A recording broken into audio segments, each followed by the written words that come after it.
Charles Aznavour, bonjour. Bonjour, bonsoir plutôt, bonsoir, comme vous voudrez.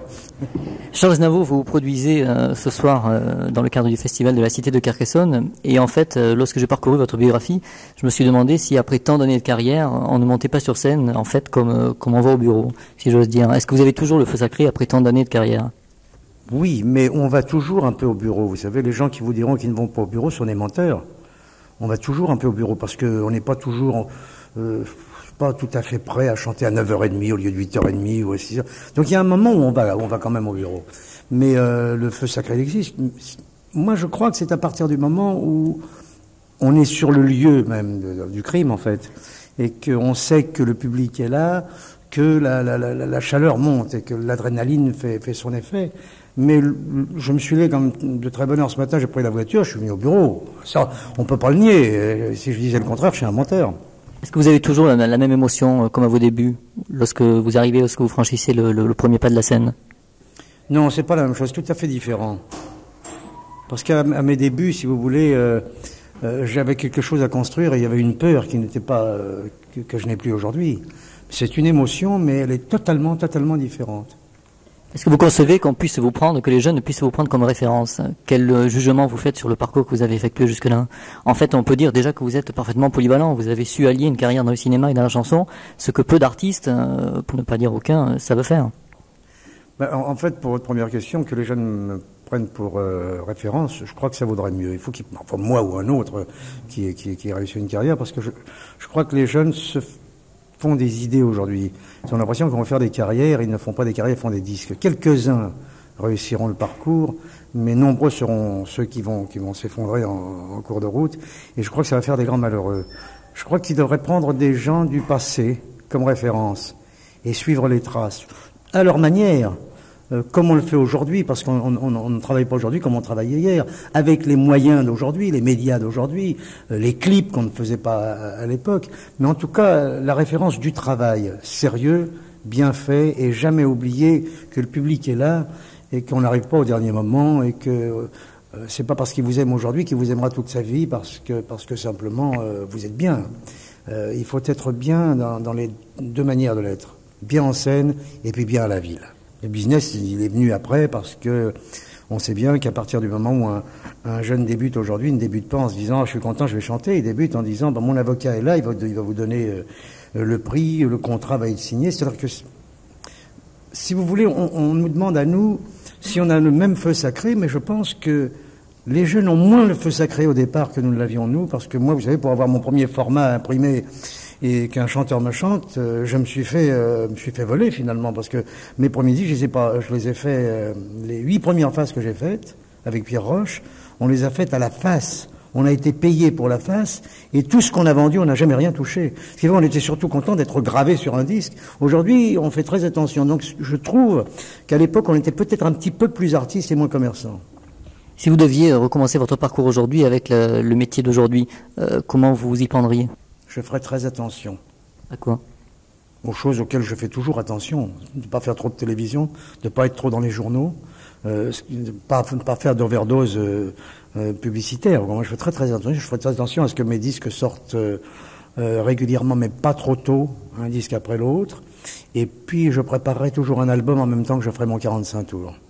Pourquoi vous n'avez jamais fait jusque-là de clip Tony Truant? Je n'en ai pas fait du tout. Pourquoi ça? Je sais pas, j'en ai pas éprouvé l'envie. Si je devais faire un clip, que je fasse des clips sur les chansons d'aujourd'hui, je serais obligé de le mettre en scène moi-même, parce que l'artiste souvent n'est pas sur le clip. Il y a tout sauf l'artiste. Alors, je sais pas s'il serait dans le vent finalement. Il y a eu quelques clips que j'ai beaucoup aimés. Je veux dire qu'il y en a eu qui ont été faits comme des vrais films. Par exemple, qui suivaient bien les chansons. Sardou en a fait un très beau, Johnny en a fait un très beau. Enfin, dans les qu'est-ce qu'il y a encore? Goldman en a fait un avec des dessins animés derrière qui était très bien. Il y a celui de France Calque sur évidemment est un très beau clip. Je dis pas qu'il y en a pas de bons, je dis qu'il y en a beaucoup de mauvais et qu'il y en a quelques-uns qui sont très bons. Alors faire des clips, c'est ça, c'est pas faire simplement un clip pour en avoir un. Est-ce que vous suivez régulièrement l'actualité du disque, le top 50 et le top 30 dans lequel vous avez d'ailleurs figuré avec votre dernier album? Est-ce que vous le suivez régulièrement? Est-ce qu'il y a des noms que vous pourriez me citer que vous écoutez, que vous aimez bien? Je ne le suis pas du tout.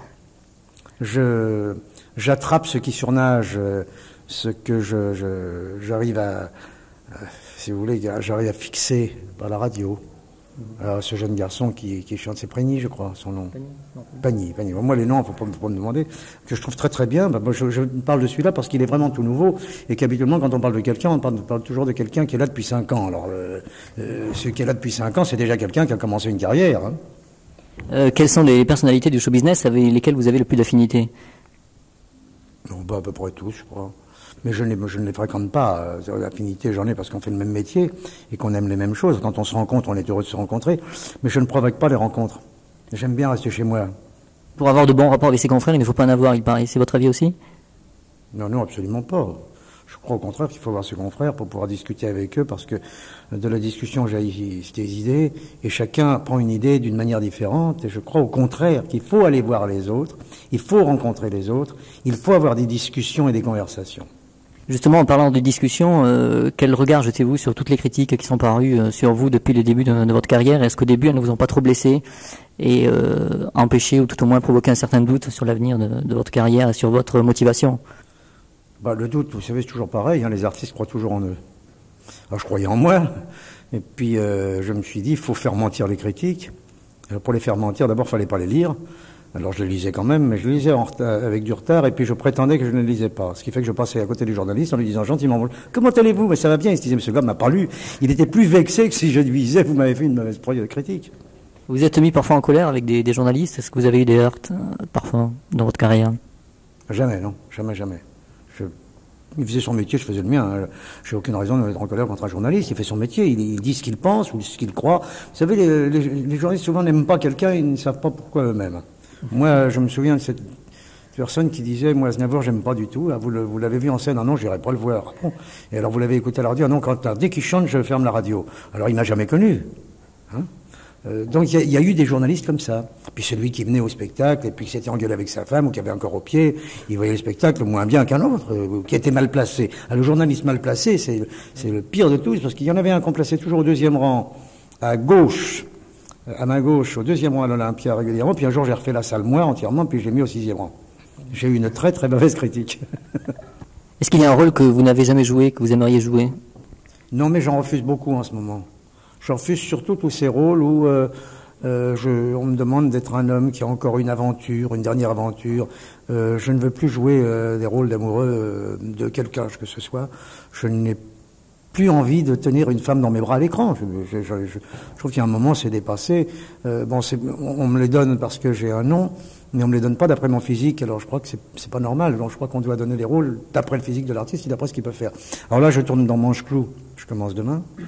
Et puis c'est la seule chose que j'ai acceptée avec le film que je dois faire pour l'anglais, qui est un film français en plus. Et puis ensuite, je ferai le film de Verneuil. Mais il va me le raconter dans quelques jours, parce qu'il vient d'arriver à Saint-Tropez. Le film, il a un budget de 15 millions, qui est un gros budget. Je crois que c'est la première chaîne qui a mis des billes dedans, et puis qui va faire un double film de 2h30, et puis une série de 10 heures.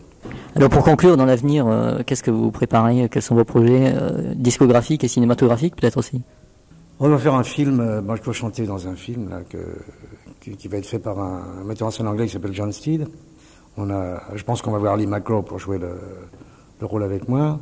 Ce sera un de mes derniers disques, parce que je n'ai pas l'intention d'écrire beaucoup. Vous ne ferez pas vos adieux? Ah non. Je dis que je n'écrirai pas beaucoup parce que j'ai énormément de chansons qu'on ne connaît pas. J'en ai déjà une trentaine qu'on ne connaît pas du tout, qui étaient connues il y a 45 ans et qui ne le sont plus aujourd'hui. J'ai refait les faces, je trouve que ces disques sont très bons et qui sont très actuels.